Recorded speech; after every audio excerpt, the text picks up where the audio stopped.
Patrick Barron is our returning guest this weekend for the first of a two-part interview. His last appearance discussing currency wars and the potential endgame for the euro generated huge interest at Mises.org, YouTube, Stitcher, and iTunes. Patrick is a professor at the University of Iowa and the University of Wisconsin, but more importantly for us, he's one of the foremost Austrian economists when it comes to the intersection of geopolitics, central banks, and Austrian theory. Our topic, both this weekend and next, is monetary imperialism, an issue with enormous implications for the world economy. How does the U.S. use the dollar as a weapon of economic and cultural power? How did the Bretton Woods Agreement set the stage for the U.S. dollar to dominate the world economy? And how long can it all last? What might the unprecedented collapse of a worldwide reserve currency look like? And how do the BRIC nations and Asian central banks fight back? Patrick speaks to all of this and more, both this weekend and next. Stay tuned.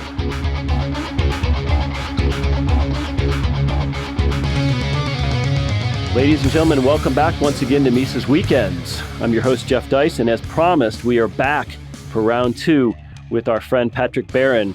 And the topic this weekend is monetary imperialism. Patrick, I'd like to start out by throwing out a quote from the former French president, Giscard d'Estaing. I'm hoping I'm saying that closely to correct pronunciation. He said this in the 1960s. He termed the U.S. dollar status as the world's reserve currency as our exorbitant privilege.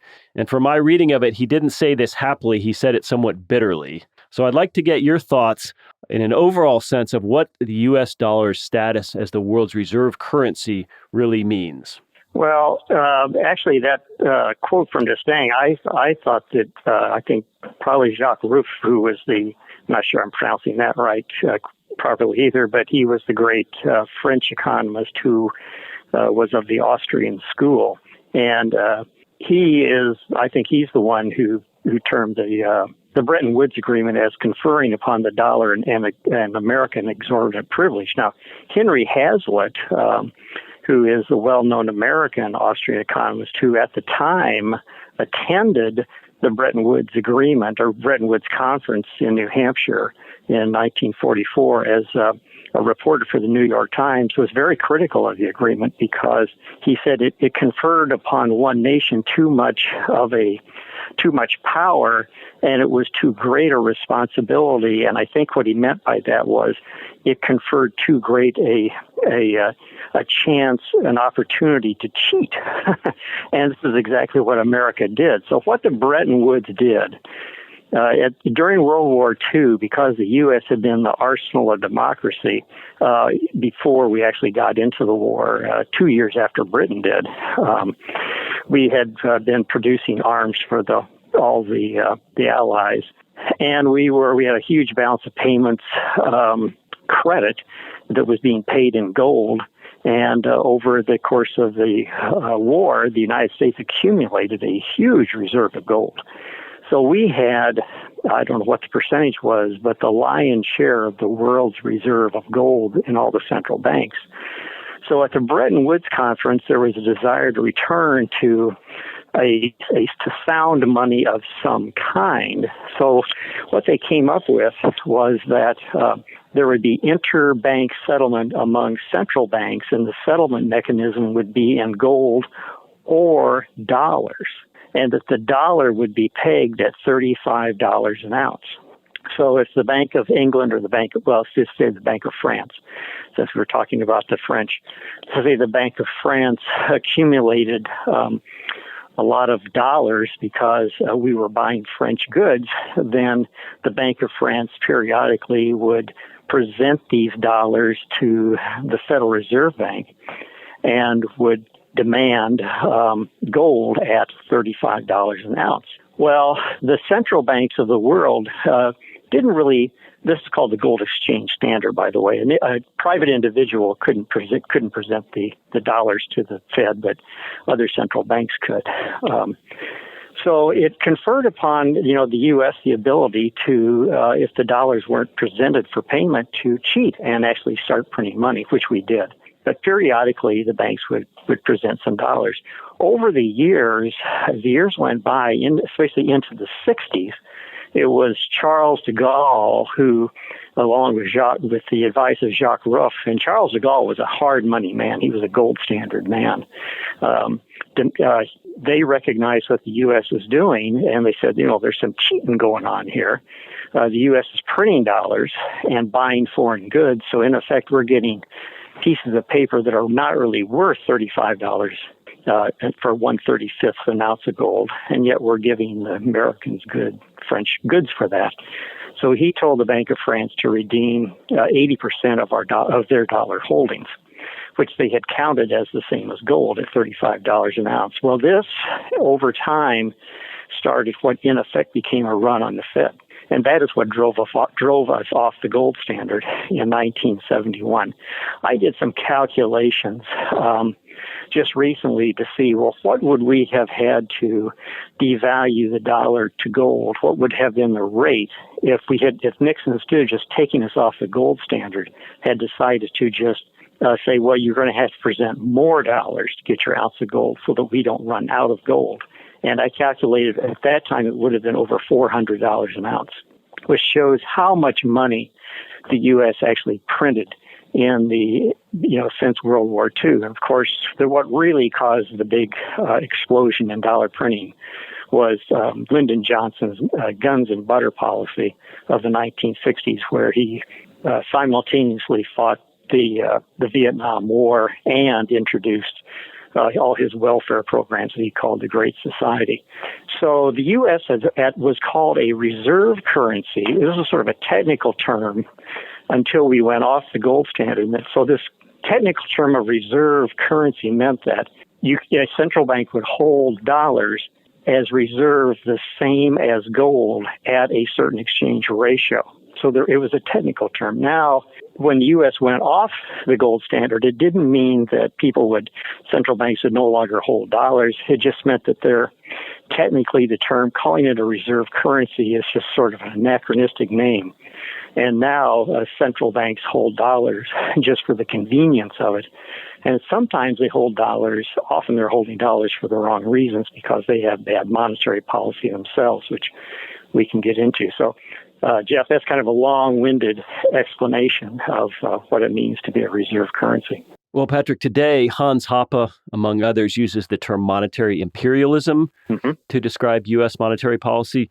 And what he means by that, paraphrasing, is that the dominating state uses its position to enforce a policy of internationally coordinated inflation, in effect. So can you discuss this phenomenon a little bit for us? Well, what's happening today is all the central banks of the world are following the wrong monetary policy, which allows the United States to become a monetary imperialist, which means that we are papering the world with our dollars, and we're buying foreign goods, and we're giving people, paper dollars that are worth less and less all the time. But we have to realize that this is an imperialism that only takes place because the other countries have bad monetary policies themselves. They allow it to happen. And here's an example. China runs a huge foreign exchange credit with the United States. And the reason they do that is because they're running a mercantilist economy, meaning that they believe that accumulating foreign reserves are good for their economy. Plus, they think that they can export their way to prosperity. So they are giving more yuan for the dollar than would be the case in a non-interventionist market. If they did not inflate the yuan, then the U.S. importers who were trying to import Chinese goods would not get as many yuan for the dollar as they are now.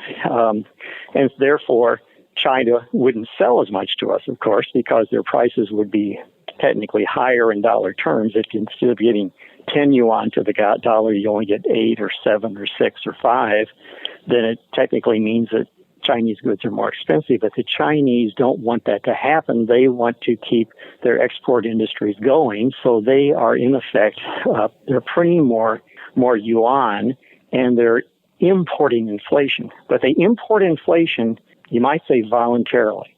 But so they're allowing the United States to be a monetary imperialist and export our inflation to them because they are rigging their own internal foreign exchange markets.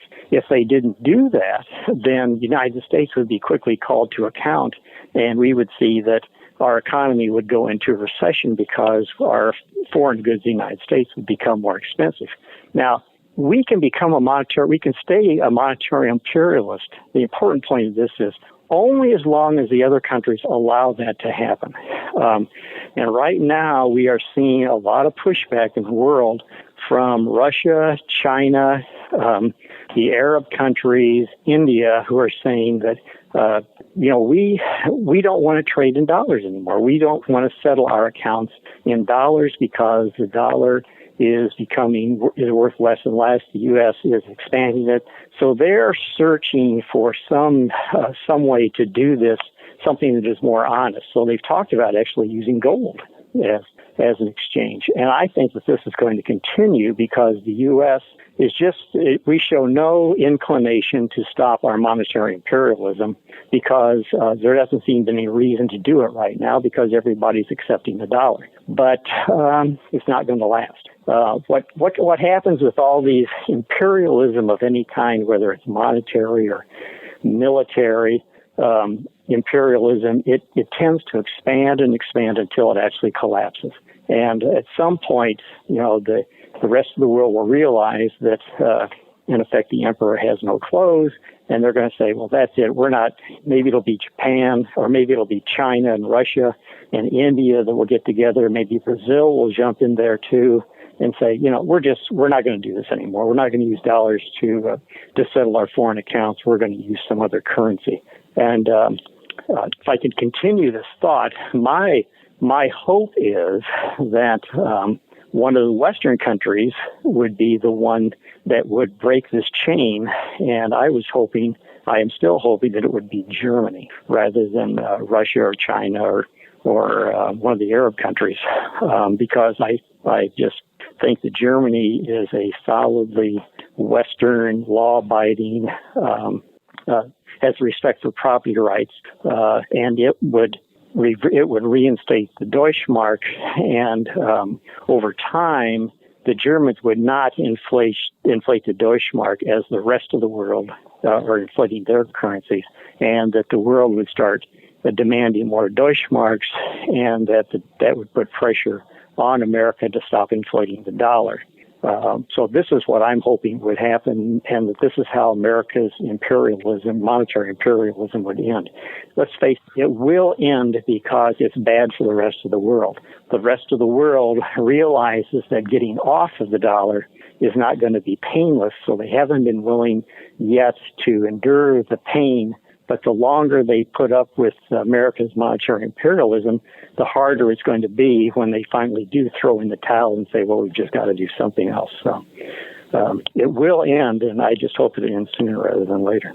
Well, that's interesting. You talk about pushback by countries, and there's a lot of angles to this. For instance, Asian central banks hold lots and lots of dollars, so they have a vested interest also as exporters in propping the dollar up, but they understand in a long-term geopolitical sense that having the U.S. dollar dominate is not in their interest. We've heard recently about this talk among the BRIC nations of potentially forming their own central banks.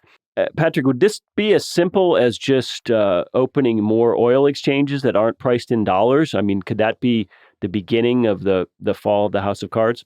Well, I think it's already beginning, and I'm not saying it's going to be simple, but I don't believe that we're going to see that there's any kind of great, sort of a Bretton Woods type conference among the Russians and the Chinese and maybe the Indians and the Arabs.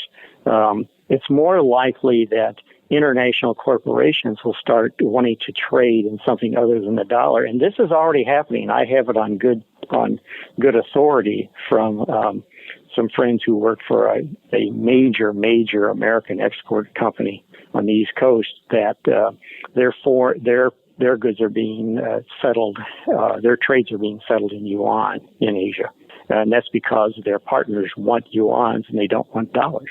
So I think already that this has begun. So it may be something that's already beginning, but it's just not being, it's not on our radar screen, and there's not a lot of statistics out there to point this out, to show us what is happening.